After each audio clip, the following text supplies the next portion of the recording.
नमस्कार। पुण्य श्लोक एलिवेट शो में हमने देखा मालेराव होलकर को बंदी बना लिया जाता है। वो बेसुध होता है, उसके ऊपर पानी की बौछार करता है चंद्रावत, उसे होश आता है। फिर मालेराव कहता है कि तुमने छल से मुझे पकड़ा है, ये युद्ध के जो नियम होते हैं उनका उल्लंघन है। तब वो कहता है तुम्हें ये छल लग रहा है, लेकिन ये हमारे लिए मौका है, क्योंकि जो विजयी होते हैं उनके लिए मौका होता है, हारने के लिए छल होता है। अरे मालेराव, वो यहाँ पर पागलों की तरह व्यवहार कर रहा होता है और मालेराव कहता है कि एक बार मुझे खोल दो।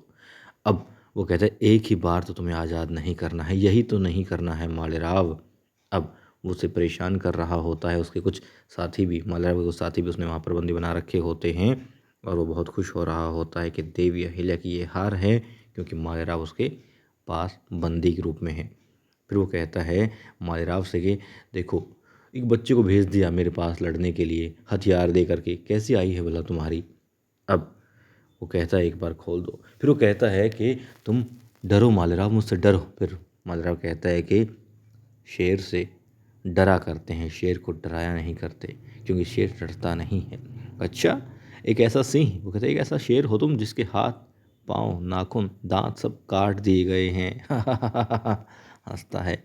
फिर वो कहता है मालेराव डरो मुझसे। वो कहता है नहीं डरूंगा, डरोगे तो तुम। और वो कहता है कि बच्चे हो तुम, बच्चे हो।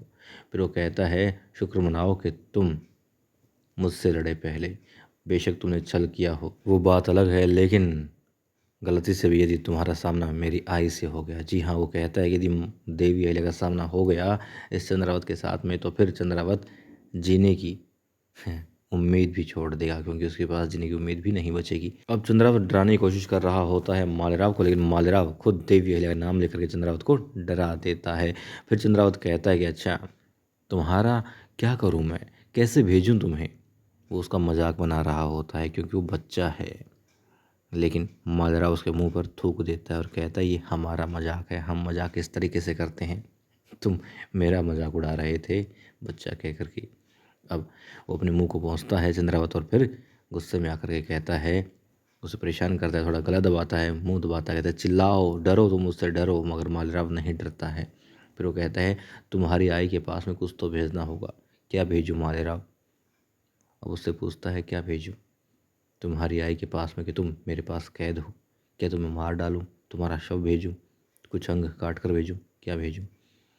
और वहाँ दिखाते हैं महल में, जी हाँ, महल में देवी अहिल्या संदेश भेज रही होती है आसपास के सभी राजाओं के पास में, मुखियाओं के पास में, ताकि वो लोग देवी अहिल्या के लिए इस युद्ध में लड़ें, क्योंकि देवी अहिल्या की सेना कम है और चंद्रावत के अधिक। तो देवी अहिल्या चाहती है कि मित्र राष्ट्रों का, राज्यों का सहयोग देवी अहिल्या को प्राप्त हो और चंद्रावत को हराने में थोड़ी आसानी हो। अब देवी अहिल्या वो संदेश लिखवा करके एक संदेशवाहक को भेज देती हैं। उसे बाहर, महल से बाहर जाते ही गुरु जी रोक लेते हैं, उसे कहते हैं कहाँ जा रहे हो। बताता है देवी अहिल्या ने कुछ काम भेजा है। वो कहता है मैं कर दूँ तुम्हारा काम। वो कहते नहीं, मैं अपने आप कर दूँगा। फिर वो हाथ जोड़ देता है उसके आगे गुरु जी और कहता है कि घर के सभी लोग मुझसे आँख भी नहीं मिलाते, मुझसे बात भी नहीं करते, और आप भी ऐसा ही कर रहे हैं, मुझे कुछ तो करने दीजिए, मालवा के काम आने दीजिए। हाथ जोड़ लेता है साथ में। फिर वो इंसान मना कर रहा होता है कि नहीं, मेरा काम है, मैं ही करूँगा। अब गुरुजी छुरी निकालने ही वाले होते हैं। वो कहते हैं ठीक है, कर लीजिए। अपना झोला उतार करके उसे दे देता है और मालेराव को बचाने के लिए, उसकी शक्ति बढ़ाने के लिए और देवी अहिल्या अपने साथ सहयोगी राष्ट्रों को जुलाने के लिए प्रस्ताव जो भेजे जा रहे थे देवी अहिल्या द्वारा, उन्हें गुरुजी अब निकाल करके झोले से जला देता है। फिर झोले को जला देता है, फिर देखता है सामने कौन होते हैं। जी हाँ, पान खा रहे होते हैं हरिपंत जी और कहते हैं हाँ काम हो गया, ठीक है। और अब दिखाते हैं एक संदेशवाहक और आता है। जब देवी अहिल्या पूजा कर रही होती है, साथ में मैना और मुक्ता भी होती हैं, प्रभु की आरती होती है, पूजा करती है शिव शंभू की, तभी आते हैं वो संदेशवाहक और बताते हैं कि खतरे में है जान तुको जी की भी, यशवंत की भी। और पूछने पर बताते हैं कि मालेराव को तो बंदी बना लिया गया है, बहुत मुश्किल से बचे हैं दोनों, और लड़ाई अब भी जारी है, भीषण युद्ध हो रहा है, ठीक है। अब मैना और मुक्ता की हालत ख़राब हो जाती है, क्योंकि उनके पति युद्ध भूमि में हैं और मालेराव तो बंदी बना लिया गया है। तो मैना की हालत और भी ज़्यादा दुखदाई हो जाती है, वो बहुत ज़्यादा विलाप करने लगती है।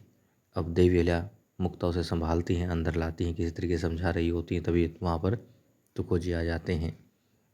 और तुको जी आते हैं, घायल होते हैं, बताते हैं कि यशवंत भी मुश्किल में है। और देवी अहिल्या पूछती है तो बताते हैं कि किस तरीके से उसने पूरा चक्रव्यूह रचा है चंद्रावत ने और कैसे मालेराव को कैद कर लिया, क्योंकि जानना चाहती है कि आखिर कैसे उसने एक बिंदु पर बताइए कि कैसे उसने लड़ा, क्या उसने योजना बनाई, सारी बताइए और हमने क्या गलती किया, फिर किस तरीके से हम लड़ाई लड़ रहे थे। अब वो सारा बताता है कि मालेराव के बारे में चक्रव्यूह कैसे रचा गया, कैसे उसे घेरा गया, कैसे उसे बंदी बनाया गया। ये सारी बातें दम तोड़ते सैनिक ने तुकोजी को बताई है और बताते हैं कि बहुत सारे सैनिक मारे गए हैं जो मालेराव के साथ में थे और यशवंत और तुकोजी के भी जो बहुत सारे सैनिक उनके साथ थे वो काम आए हैं। अब और ज़्यादा रोने लग जाती है मैना। तब मुक्ता भी उसे संभालती है, समझाती है कि मालेराव आ जाएंगे, चिंता मत करो। तो वो कहती हैं देवी भी उसे कि सिर्फ तुम्हारा पति ही नहीं है वहाँ पर, औरों के भी पति हैं, औरों की भी संतानें हैं, वहाँ पर बहुत सारे वीरगति प्राप्त हुए हैं। तो कुछ ऐसे हैं जो कि मौत के मुंह में खड़े हैं लेकिन फिर भी अपनी मातृभूमि के लिए लड़ रहे हैं। तुम्हारा पति है मालेराव, जो मेरा बेटा भी है, चिंता मत करो। और वो वीर है। तब वो कहती है हाँ आपने तो कहा था बहुत वीर हैं, बहुत पराक्रमी हैं और युद्ध नीति जानते हैं, तो फिर बोला उन्हें कैद कैसे कर लिया गया, आई कैसे उन्हें कैद कर लिया गया। तो कहती हाँ वो वीर है, पराक्रमी है, सारे युद्ध कौशल जानता है, चिंता मत करो, देवी है उसे सकुशल ले आएंगे, ऐसा वो कहती हैं। और फिर तब एक दासी आती है, बताती है कि जल्दी से दौड़ करके बाहर चलिए, बाहर अब जा के सब देखते हैं। दौड़ते जाते हैं तुकोजी भी, देवी भी, मैना मुक्ता भी और पीछे पीछे द्वारका और सीता भी। और प्रांगण में एक घोड़ा आता है जिस पर कोई लदा हुआ होता है। अब देवी है उसे देख करके, उसे वस्त्रों को देख करके याद करती है कि मालेराव को उन्होंने विजय श्री का आशीर्वाद दे करके भेजा था रणभूमि में।